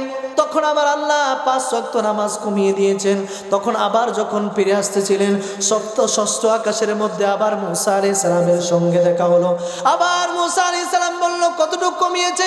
বলে 45 ওয়াক্ত, 5 ওয়াক্ত কমিয়েছে, 45 ওয়াক্ত। তখন মুসা আলাইহিস সালাম বলল, না, এটাও আপনার উম্মতের জন্য এটাও সাধ্য না, আপনার উম্মত 45 ওয়াক্ত নামাজ আদায় করতে পারবে না, আপনি আবার যান। এইভাবে 1 বার নয়, 2 বার নয়, আমার নবী 9 বার আল্লাহ পাকের কাছে আবার মুসা আলাইহিস সালামের কাছ থেকে আল্লাহ রাব্বুল আলামিনের কাছে আবার গিয়েছেন, আবার আসছেন, আবার গিয়েছেন। প্রত্যেকবার আমার আল্লাহ 5 ওয়াক্ত করে কমিয়ে দিয়েছেন।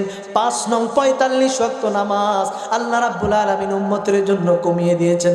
জোরে বলি সুবহানাল্লাহ। নবমবার যখন আমার নবী গেলেন, নবমবার যাওয়ার পরে আমার আল্লাহ ডাক দিয়ে বলে, হাবিব, আপনার উম্মতদের জন্য আমি 45 ওয়াক্ত নামাজ কমিয়ে দিয়েছি, কিন্তু শুনিয়া রাখেন হাবিব, ও হাবিব, ও হাবিব, আপনার উম্মতের জন্য আমি বেতন কমাই নাই, সওয়াব কমাই নাই। এই 5 ওয়াক্ত নামাজ আপনি নিয়ে যান, আর আসতে হবে না, আর কমাতে হবে না। হাবিব, আপনার উম্মত যদি এই 5 ওয়াক্ত নামাজ সুন্দরভাবে আদায় করে, আমি আল্লাহ তাদেরকে 50 ওয়াক্ত নামাজের সওয়াব দিয়ে দেব। জোরে বলে সুবহানাল্লাহ। বান্দা যখন 5 ওয়াক্ত নামাজ সঠিকভাবে জামাতের সহিত সুন্দরভাবে আদায় করবে, আল্লাহ পাকের পেয়ারা হাবিব বলতেছেন, আল্লাহ রাব্বুল আলামিন বলেছেন, আমার উম্মত যদি 5 ওয়াক্ত নামাজ সুন্দরভাবে জামাতের সহিত আদায় করে, এই 5 ওয়াক্ত নামাজের জন্য আমার আল্লাহ 50 ওয়াক্ত নামাজের সওয়াব তাদের আমল নামায় দিয়ে দেবে। জোরে বলে সুবহানাল্লাহ। সালাতুন ইয়া রাসূলুল্লাহ আলাইকুম, সালামুন ইয়া হাবিবাল্লাহ আলাইকুম, সালাতুন ইয়া রাসূলুল্লাহ, সালামুন ইয়া হাবিবাল্লাহ। নামাজের এত গুরুত্ব, এত ফজিলত, ওই জন্য ও দুনিয়ার মানুষ নামাজ ছাড়া যাবে না। আল্লাহ পাকের প্যারা হাবিবের এক সাহাবী আমার নবীকে প্রশ্ন করলেন, ইয়া রাসূলুল্লাহ, ইয়া হাবিবাল্লাহ, আইয়ুল আমালি আহাব্বু ইলাল্লাহ? ইয়া রাসূলুল্লাহ, ইয়া হাবিবাল্লাহ, গো মায়ার নবী, আল্লাহ রাব্বুল আলামিনের কাছে কোন আমল সবচাইতে অধিক প্রিয়? আল্লাহ রাব্বুল আলামিনের কাছে সবচাইতে প্রিয় আমল কোনটি?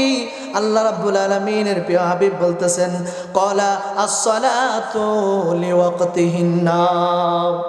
আল্লাহ রাব্বুল আলামিনের কাছে সব চাইতে পৃথিবীর মধ্যে যত কাজ রয়েছে, যত আমল রয়েছে, ওই আমলের মধ্যে সব চাইতে প্রিয় আমল হচ্ছে আসসালাতু লিওয়াক্তিহিন্না। বান্দা যেন ওয়াক্ত মতো নামাজ আদায় করে, জোরে বলি সুবহানাল্লাহ। ইসলামের মধ্যে সব চাইতে আল্লাহ রাব্বুল আলামিনের কাছে উত্তম আমল হচ্ছে নামাজ, অর্থাৎ নামাজকে সময় মতো আদায় করতে হবে। ওই সাহাবী বলল, ইয়া রাসূলুল্লাহ, কুলতু সুম্মা আইয়ু, ইয়া রাসূলুল্লাহ, ইয়া হাবিবাল্লাহ, গো মায়ার নবী, ওই নামাজ আদায় করার পরে, নামাজ আপনার কাছে সবচাইতে প্রিয় আমল, এই পৃথিবীর মধ্যে সবচাইতে প্রিয় আমল আপনার কাছে নামাজ। ইয়া রাসূলুল্লাহ, আমার জানতে ইচ্ছা হয় আল্লাহ রাব্বুল আলামিনের কাছে এরপরে কোন আমল সবচাইতে বেশি প্রিয়? তখন আমার নবী বললেন, ও সাহাবায়ে কেরাম, তোমরা শুনিয়া নাও, এরপরে নামাজ আদায় করার পরে আল্লাহ রাব্বুল আলামিনের কাছে সবচাইতে প্রিয় আমল হচ্ছে বিররুল ওয়ালিদাইন, পিতামাতার খেদমত করা, পিতামাতার প্রতি ইহসান করা, পিতামাতার প্রতি দয়া করা। অর্থাৎ আল্লাহ রাব্বুল আলামিনের ইবাদতের পরে বান্দার কাজ হচ্ছে পিতামাতার প্রতি দয়া করা, ইহসান করা। আল্লাহ কোরআনের মধ্যে ইরশাদ করেন, وَقَالَّا تَعْبُدُوا إِلَّا إِيَّاهُ وَبِالْوَالِدَيْنِ إِحْسَانًا। একমাত্র আল্লাহ রাব্বুল আলামিনের ইবাদত করতে হবে। ইবাদতের মধ্যে কাউকে শরীক করা যাবে না, কাউকে অংশীদারিত্ব করা যাবে না। ইবাদত একমাত্র আল্লাহর হবে, ইল্লা ইয়া। ওই জন্য আমরা যখন নামাজ আদায় করি, নামাজের মধ্যে বলি ইয়াকা নাবুদু ওয়া ইয়াকা নাস্তাইন, আল্লাহ আমরা শুধু আপনার ইবাদত করি, আপনার কাছে শুধু সাহায্য প্রার্থনা করি, আপনারই শুধু ইবাদত করি। আল্লাহ রাব্বুল আলামিন বলতেছেন, আল্লাহ রাব্বুল আলামিনের ইবাদতের পরে, আল্লাহর হুকুম আদায় করার পরে বান্দার একটি কাজ হচ্ছে ওয়াবিল ওয়ালিদাইনি ইহসানা। হাদিসে মুবারকার মধ্যে এসেছে আল্লাহ পাকের কাছে সবচাইতে প্রিয় আমল হচ্ছে নামাজ। নামাজ বান্দা সময় মতো আদায় করবে। এরপরে পিতামাতার প্রতি সদাচরণ করতে হবে, মাতা পিতার প্রতি সদয় হতে হবে, মাতা পিতার প্রতি আনুগত্য প্রকাশ করতে হবে। আল্লাহ কোরআনের মধ্যে বলতেছেন ওয়াবিল ওয়ালিদাইনি ইহসানা, অর্থাৎ আল্লাহ রাব্বুল আলামিনের বন্দেগী করার পরে বান্দার কাজ হচ্ছে পিতামাতার প্রতি সদাচরণ করা, মাতা পিতার সঙ্গে ভালো ব্যবহার করা, মাতা পিতার সঙ্গে সুন্দর সুন্দর আচরণ করা। কখন সুন্দর আচরণ করবে আল্লাহ সেটাও বলে দিচ্ছেন, ইম্মা ইয়াবলুগান্না ইনদাকাল কিবারা আহাদুহুমা আও কিলাহুমা ফালা তাকুল লাহুমা উফফিন ওয়ালা তানহারহুমা وقل لهما قولا كريما। এ দুনিয়ার মানুষ, তোমরা শুনিয়া নাও, আল্লাহ রাব্বুল আলামিন বলতেছেন ইবাদত করতে হবে একমাত্র আল্লাহর। ওই আল্লাহর ইবাদত করার পরে মায়ের ইবাদত করবে, মায়ের দাসত্ব করবে, বাবার দাসত্ব করবে, মা বাবার প্রতি অনুগত হবে, মা বাবার সন্তুষ্টি অর্জন করবে। কখন? ইম্মা ইয়াবলুগান্না ইনদাকাল কিবার, যখন তারা বৃদ্ধ বয়সে উপনীত হয়ে যাবে, বার্ধক্যজনিত অবস্থায় যখন পিতামাতা পৌঁছে যাবে, তুমি যদি তাদেরকে একজনকে পাও অথবা উভয়কে যখন তুমি বৃদ্ধ অবস্থায় পাবে, ফালা তাকুল লাহুমা উফফিন ওয়ালা তানহারহুমা, তুমি তাদের প্রতি বিরক্ত হইও না। তারা যখন বৃদ্ধ হয়ে যাবে, তারা যখন বয়োজ্যেষ্ঠ হয়ে যাবে, তাদের আচরণগুলো অন্যরকম হয়ে যাবে, ছোট মানুষের মতো হয়ে যাবে, ছোট বাচ্চাদের মতো হয়ে যাবে। তাদেরকে তোমরা ধমক দিও না, তাদের সঙ্গে উঁচু বাক্যে কথা বলো না, তাদের সঙ্গে তোমরা ধমক দিও না। ফালা তাকুল লাহুমা উফফিন, তাদের সঙ্গে বিরক্ত হয়ে উফ শব্দ ব্যবহার করিও না। মাতা পিতা যদি কোনো একটা কথা বলে, ওই কথার প্রতি উত্তরে তুমি উফ শব্দ ব্যবহার করে বিরক্তি প্রকাশ করিও না। এরপরে তাদেরকেও তুমি এমন আচরণ করিও না যে আচরণের কারণে তারা উফ শব্দ ব্যবহার করে। আল্লাহ রাব্বুল আলামিন আরো বলতেছেন ওয়ালা তানহারহুমা, তাদেরকে তোমরা ধমক দিও না, তাদের সঙ্গে উঁচু বাক্যে কথা বলো না। তাদের সঙ্গে কথা বলবে কেমনে? আল্লাহ রাব্বুল আলামিন শিখিয়ে দিচ্ছেন ওয়াকুল লাহুমা কওলান কারীমা। আল্লাহ রাব্বুল আলামিন বলতেছেন ও দুনিয়ার মানুষ, তাদের সঙ্গে কেমনে কথা বলবে তোমরা জানো না। সম্মানের সহিত, অত্যন্ত সম্মানের সহিত, নমনীয়তার সহিত, অত্যন্ত নিজেকে খাটো করে, নিজেকে অত্যন্ত নম্রভদ্রভাবে তাদের সঙ্গে সম্মানী সূচক কথা বলো, সম্মান দিয়ে তাদের সঙ্গে তোমরা কথা বলো। ওয়াখফিদ লাহুমা জানাহায-যুল্লি মিনার রাহমাতি ওয়া কুর রাব্বিরহামহুমা কামা রাব্বায়ানি সগীরা। আল্লাহ রাব্বুল আলামিন বলতেছেন, তাদের সঙ্গে তোমরা সুন্দরভাবে নম্রভাবে কথা বলবে এবং তোমাদের রহমতের চাদরে তাদেরকে আচ্ছাদন করবে, তোমরা তাদেরকে দয়ার চাদরে আচ্ছাদন করে রাখবে, তাদেরকে তোমরা কষ্ট দিবে না এবং তাদের জন্য তোমরা দোয়া করবে আল্লাহ রাব্বুল আলামিনের কাছে। আল্লাহ রাব্বুল আলামিন দুনিয়ার মানুষদেরকে দোয়া শিখিয়ে দিচ্ছিল। দুনিয়ার মানুষ, তোমার পিতামাতা তোমাকে এত কষ্ট পরিশ্রম করে লালন পালন করেছে, তোমাকে এত কষ্ট পরিশ্রম করে দুনিয়ার জমিনের মধ্যে এনেছে, তাদেরকে তোমরা এইভাবে দোয়া করো, রব্বিরহামহুমা কামা রাব্বায়ানি সগীরা। ও দয়াল আল্লাহ, আমার পিতামাতার প্রতি আপনি এমনভাবে সদয় হন, আপনি তাদেরকে এমনভাবে লালন পালন করুন যেভাবে ছোট্ট সময় আমি যখন কথা বলতে পারতাম না, আমি যখন শীত গরম বুঝতাম না, আমি যখন কিছুই করতে পারতাম না, কিছুই বলতে পারতাম না, আমি যখন শিশুকাল ছিল আমার, ওই সময় তারা যেভাবে আমাকে লালন পালন করেছে, আমাকে তারা ছোট্ট সময় যেভাবে লালন পালন করেছে, ও রাব্বুল আলামিন তাদেরকেও আপনি আপনার কুদরতি চাদরে, কুদরতি হাতে তাদেরকে সেইভাবে লালন পালন করুন। জোরে বলে সুবহানাল্লাহ। আল্লাহ রাব্বুল আলামিন দোয়া শিখিয়ে দিচ্ছে, বান্দা তোমার পিতামাতার প্রতি আনুগত্য হও এবং তাদের জন্য দোয়া করো, আল্লাহ আমার পিতামাতাকে তুমি ওইভাবে তুমি লালন পালন করিও যেইভাবে ছোট্ট সময় আমার মা আমার প্রতি কখনো বিরক্ত হতো না। এত কষ্ট করে আমাকে হামেল করেছে, গর্ভে ধারণ করেছে, এটা একটি কষ্টের বিষয়, যে ব্যাপারে আল্লাহ রাব্বুল আলামিন কোরআনের মধ্যে ইরশাদ করে দিয়েছেন। আল্লাহ বলতেছেন, وَوَصَّيْنَا الْإِنسَانَ بِوَالِدَيْهِ إِحْسَانًا حَمْلَتُهُ أُمُّهُ كُرْهًا وَوَضَعَتُهُ كُرْهًا। আল্লাহ রাব্বুল আলামিন যে কষ্টের কথা কোরআনের মধ্যে উল্লেখ করে দিয়েছেন, কোরআনের মধ্যে এমন একটা আযীম কিতাবের মধ্যে পিতামাতার ওই কষ্টের কথা আল্লাহ উল্লেখ করে দিয়েছেন। এই পৃথিবীর মধ্যে সব ইবাদত করতে অনেক কষ্ট হয়, হজ করতে অনেক কষ্ট হয়, এইভাবে সকল ইবাদত করতে কষ্ট হয়, কিন্তু কোন ইবাদতের কষ্টের কথা আল্লাহ কোরআনের মধ্যে উল্লেখ করে নাই। মা বাবার কথা, মা দুঃখিনীর কথা আল্লাহ কোরআনের মধ্যে উল্লেখ করেছেন।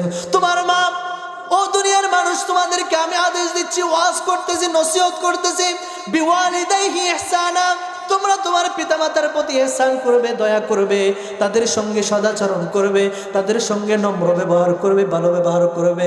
আল্লাহ কারণ কি? কারণ কি? আল্লাহ রাব্বুল আলামিন কারণ বর্ণনা করতেছেন।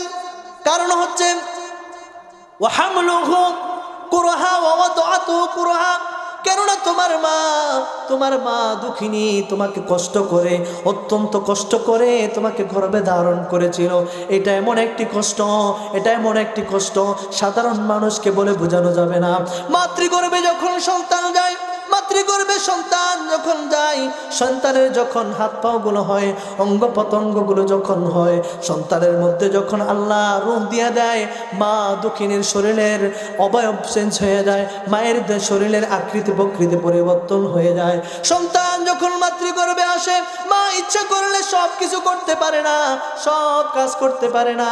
মা দুঃখিনী যেখানে ইচ্ছা সেখানে যাইতে পারে না, যেটা ইচ্ছা সেটা খাইতে পারে না।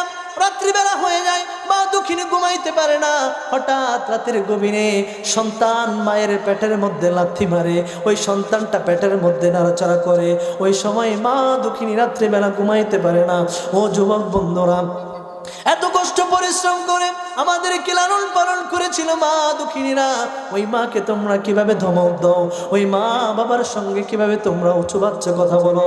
ও দুনিয়ার মানুষ, যেটাকে আল্লাহ রাব্বুল আলামিন বলেছিলেন অত্যন্ত কষ্টের বিষয়, তোমার মা তোমাকে অত্যন্ত কষ্ট করে গর্ভে ধারণ করেছে, এবং কি তোমাকে তোমার মা অত্যন্ত কষ্টের সহিত তোমাকে দুনিয়ার জমিনের মধ্যে প্রসব করেছিল। প্রসবের বেদনা, প্রসবের যন্ত্রণা এতই কঠিন হয়, মেডিকেল সায়েন্স বলে 50 থেকে 58টা হাড় যখন মানুষের ভেঙে যায়, ওই হাড় ভাঙার ব্যথা যেমন একজন মা একজন সন্তান প্রসব করতে তার চেয়ে তো অধিক গুণ ব্যথা অনুভব করে। জোরে বলে সুবহানাল্লাহ। আল্লাহ তো এমনি এমনি বলে না এটা কষ্টের জিনিস। যেটা আল্লাহ কষ্টের বলেছে সেটা কতটা কষ্ট সেটা আমি আপনি বুঝবো না, যারা মা রয়েছে তারাই একমাত্র বুঝবে। ওই জন্য আল্লাহ রাব্বুল আলামিন বলতেছেন মায়ের প্রতি ইহসান করবে, দয়া করবে, কারণ তোমাকে তোমার মা তোমাকে অত্যন্ত কষ্ট পরিশ্রম করে দুনিয়ার জমিনের মধ্যে প্রসব করেছিল। বহুমা আমরা নিউজের মধ্যে পাই, সোশ্যাল মিডিয়ার মধ্যে দেখা যায়, বহুমা সন্তান প্রসব করতে গিয়ে ওই প্রসবের যন্ত্রণায় বহুমা দুনিয়ার মায়া ছেড়ে চলে যায়। অনেক মা ওই প্রসবের যন্ত্রণা সহ্য করতে না পেরে সন্তান যখন দুনিয়া আসার সময় হয়, মায়ের কলিজার মধ্যে এমন জোরে আঘাত করে, এমন জোরে লাথি মারে, বহু মা ওই সময় বিদায় হয়ে যায়, দুনিয়ার থেকে বিদায় হয়ে যায়। ও দুনিয়ার মানুষ, ওই জন্য আল্লাহ রাব্বুল আলামিন বলতেছেন এটা একটা কষ্টের বিষয়। তোমার মা এত কষ্ট পরিশ্রম করেছে, ওই জন্য মায়ের প্রতি ইহসান করবে, দয়া করবে। এক সাহাবী আমার নবীর দরবারে এসে বললেন, ইয়া রাসূলুল্লাহ, ইয়া হাবিবাল্লাহ, গো মায়ের নবী, আইয়ুন নাসি মান আহাক্কু বিহুসনি নাসি সাহাবাতি, মান আহাক্কুন নাসি বিহুসনি সাহাবাতি ইয়া রাসূলুল্লাহ। আমি যাদের সঙ্গে চলাফেরা করি, আমার পরিবার পরিজনের মধ্যে যারা রয়েছে, আমার পরিবার পরিজনের মধ্যে যারা রয়েছে, আমার আত্মীয় স্বজন যারা রয়েছে, তাদের মধ্যে সব চাইতে কি আমার কাছ থেকে সব চাইতে উত্তম বাক্য, সব চাইতে সদাচরণ পাওয়ার যোগ্যকে, সব চাইতে অধিক হকদারকে, আমি কার খেদমত করব, কার আমি খেদমত করব, কার সেবা করব, সব চাইতে বেশি হকদারকে? আমার নবী বলতেছেন উম্মুকা, তোমার মা। এরপরে ওই সাহাবী আবার বললেন, ইয়া রাসূলুল্লাহ সুম্মা মান, অতঃপর কার সঙ্গে আমি সদাচরণ করব, কার সঙ্গে ভালো আচরণ করব, কার খেদমত করব? আমার নবী দ্বিতীয়বার বললেন উম্মুকা, তোমার মা। এরপরে ওই সাহাবী আবার বললেন সুম্মা মান ইয়া রাসূলুল্লাহ, তৃতীয়বার কার? আমার নবী বললেন উম্মুকা, তোমার মা। একবার নয়, দুইবার নয়, আমার নবী তিনবার মা দুঃখিনীর কথা বলেছে। জোরে বলি সুবহানাল্লাহ। এরপরে চতুর্থবার ওই সাহাবী আমার প্রশ্ন করলেন, ইয়া রাসূলুল্লাহ, ইয়া হাবিবাল্লাহ, মায়ের নবী, চতুর্থবার আমি কার খেদমত করব, কার সঙ্গে সদাচরণ করব? আমার নবী বলতেছেন আবুকা, তুমি তোমার পিতার সঙ্গে সদাচরণ করবে, তোমার পিতার খেদমত করবে। জোরে বলি সুবহানাল্লাহ। নারে তাকবীর, নারে রিসালাত, আহলে সুন্নাত ওয়াল জামাত। প্রধান বক্তার আগমন, প্রধান বক্তার আগমন, সমাজের পক্ষ থেকে গোলাপ শুভেচ্ছা। নারে তাকবীর, আল্লাহু আকবার, নারে রিসালাত, ইয়া রাসূলুল্লাহ। প্রধান বক্তার আগমন, শুভেচ্ছার স্বাগতম। আল্লামা বাকিবিল্লাহ আজহারী সাহেবের আগমন, শুভেচ্ছার স্বাগতম। পীরজাদা বাকিবিল্লাহ আজহারী হুজুরের আগমন, শুভেচ্ছার স্বাগতম। নারে তাকবীর, আল্লাহু আকবার, নারে রিসালাত, ইয়া রাসূলুল্লাহ। প্রধান বক্তার আগমন, শুভেচ্ছার স্বাগতম। প্রধান বক্তার আগমন, শুভেচ্ছার স্বাগতম। প্রধান অতিথির আগমন,